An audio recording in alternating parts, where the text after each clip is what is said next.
Okay mga kaibigan, paliguan ko na si Bulldog. Yan. Ilang araw na hindi naliligo si Bulldog mga kaibigan, oh. Yan, oh. Yun, ayaw pa magpaligo mga kaibigan.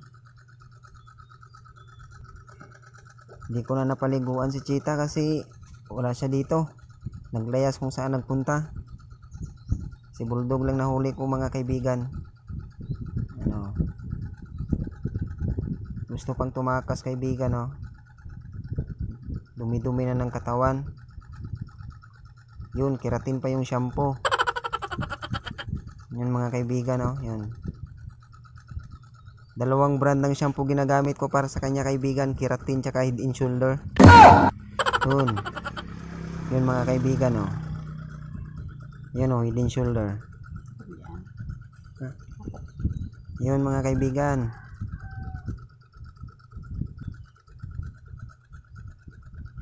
Yun, baka bukas si Cheetah naman yung paliguan ko. Di ko na nakita saan nagpunta, naglaya siguro yun mga kaibigan. Ito lang si Bulldog talaga nahuli ko. Yun mga kaibigan, no.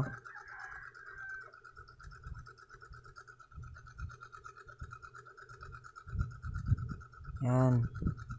Dumi-dumi na ng katawan. Ilang araw na hindi naliligo.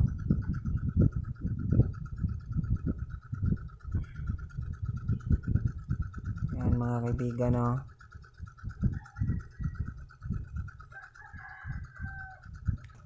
Ito mga kaibigan, nililinisan ko pa yung katawan niya kaibigan kasi ang dumi-dumi.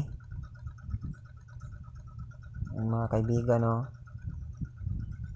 Gusto ko nga sana kaibigan araw-arawin to sila ipaligo pati si Cheetah. Kaso si Cheetah kay mga kaibigan, hirap paliguan. Iba talaga yung aso at pusa.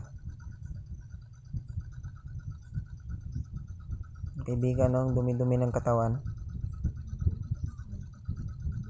Yan mga kaibigan.